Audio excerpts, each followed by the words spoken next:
Hello, everybody. Scott Golden here with the Pro Wrestling Logic YouTube channel and the Mid-Atlantic Championship Wrestling Review Series for the 7th of August 2021. Again, kind of see Jack Briscoe still kind of apologizing for the stealing of the money from the, various other members of the organization. Ric Flair also coming in talking about wanting to get his hands on Wahoo, wanting to get his hands on Piper. Cuts a decent promo there, and we eventually do see a Wahoo saying he wants his hands back on Flair. He's had his hands on Flair also.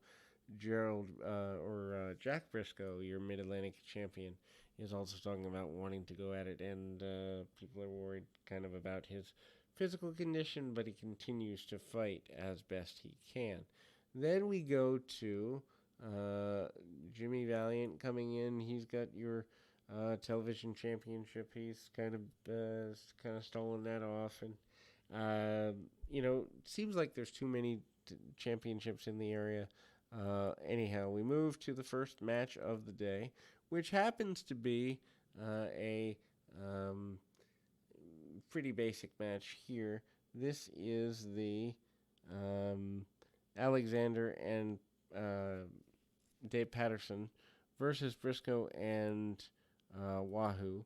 And so Briscoe and Wahoo have kind of aligned as Native Americans. Good roll throughs by Briscoe. Doesn't really make sense to have Briscoe as your Mid Atlantic champion, but then in kind of throwaway tag matches. I've never really been a fan of having a guy on television that doesn't have something to do. Like, to me, the top champion in the area should be a guy that either you have him there for an angle and he's in a squash match, and there's a reason for him to be there, or you have him in a reasonably competitive match. Now, secondary champions I can see, like an Intercontinental Champion, U.S. Champion, something like that. But the main guy that represents your promotion, he should be on TV, and it should be special. Patterson kind of goes around with Wahoo. Wahoo takes him over a couple of basic maneuvers, including punch, kick, chop type stuff. Wahoo and Briscoe trade places again. Briscoe, obviously, with having the collegiate style and a former world champion, doesn't waste any major time there. And then we kind of go forward into, obviously, a win for the Native American tandem. We move into the next in the series of matches, which happens to be which happens to be Rick Steamboat. Rick Steamboat is the following match. Leroy Brown and Ron Richie is your next match here. Leroy Brown, of course, is having aligned with Sir Oliver Humperdinck. Punches, kicks, basic stuff by Brown. Brown not really wanting to waste any motion. Ron Richie has had, in the last 6 months, some wins on television, so it's not a complete foregone conclusion that he could upset his man in Leroy Brown. But, Brown goes for arm bars, crushing forearms, basic maneuvers. Brown tries to get as much of a power advantage as he can, even getting a power slam almost at one point. And Brown, probably the match goes a little longer than it needs to. Not that it needs to go super, super short, but at the same time, when you get a guy with Brown's power and size and not having real challenges yet, would be worthwhile to not, run him off. Anyway, back elbows and other basic maneuvers, and Leroy Brown gets your victory relatively uninhibited by his opponent here. And Leroy Brown getting a victory is good for business for his tandem. So the new or multi-time Mid-Atlantic Tag Team champions here, Kernoodle and Nelson, who are coming to a close in the next little while. They're cutting promos how Sergeant Slaughter's given them every bit of information they need. Russian Bear Ivan Koloff is out. He's cutting local area promos, talking about wanting to get his hands on Jimmy Valiant again and again. That continues to be the refrain for the next several weeks as we go forward here. Then we go to the next in the series of matches, which happens to be a Rick Steamboat versus Ron Resso.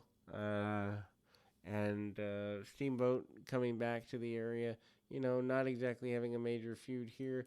couple of shots and side headlocks by Steamboat. Steamboat gets some ride time on Juan Reneso, and he develops over the next several months into a guy that is given more television time than one would probably expect, although I wouldn't say definitely expect. But anyway, Reneso gets taken down by Steamboat, but manages to brawl with Steamboat. Steamboat obviously better on the mat. Reneso, a larger guy. Steamboat even hops on his back, tries to get a sleeper hold using submission holds like they actually mattered back in the day, unlike how they do it now. Steamboat comes back with a bit of a beard. He wants Leroy Brown. He wants competition. He wants to be at his best, and he is tired of everything. Piper's still kind of talking a bit and getting into it a little bit with Oliver Humperdinck. Doesn't exactly like Humperdinck telling him what to do here in this run. Piper, a guy who, is kind of not exactly the power of suggestion type. And then again, the television champion, Mr. Koloff, is here. He wants to talk about taking out more of Jimmy Valiant than ever before. Oliver Humperdinck taking a more prominent role in the area overall. Then we move to another tag team match. Tag team match deal seems to be a pretty big deal. Iceman Parsons and Porkchop Cash against Ken Tibbs and Allie Bay. Really seems like a filler match. You can see some minor value in a guy like Parsons, although Parsons does thin down a little bit. Porkchop Cash, not a guy that I'm really behind. Kind of looks like a lesser version of Thunderbolt Patterson for Georgia fans. And again, the use of only a couple of African-American stars at the time certainly has some racial undertones to it, especially in the South, but it is what it is. Tibbs, cuts his man off a few times, gets a few shots in here and there, and that doesn't really get a major run. Does get a near fall on Parsons for a little bit, but nothing worth writing home about. Hammerlocks and more basic maneuvers than imagined by Porkchop Cash. Cash eventually does come up with in the weeks and months to come with the ability to kind of stand toe-to-toe with the champions. Ken Tibbs stays in the ring and tries to go at things there. Mike Rotundo wants more challenges and wants to eradicate guys like Slaughter and the like. Rotundo beginning to become part of this area in a more vibrant way.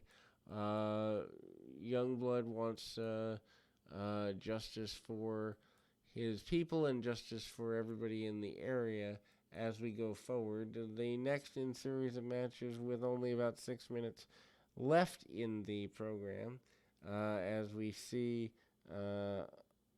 we kind of go forward to the Ninja and Matt Bourne versus Youngblood and Tim Horner.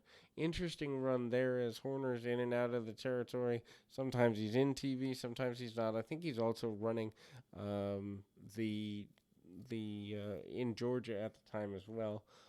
Bourne looks almost like a mini Bruiser Brody with very fuzzy hair. Sends Horner into the buckle, and the Ninja, who's been here for a while, comes in, does some martial arts shots, and then hits a second rope diving headbutt onto Tim Horner, getting a victory for his tandem and the House of Humperdinck by default. Then we go, basically Leroy Brown challenges Ricky Steamboat, challenges any babyface in the area.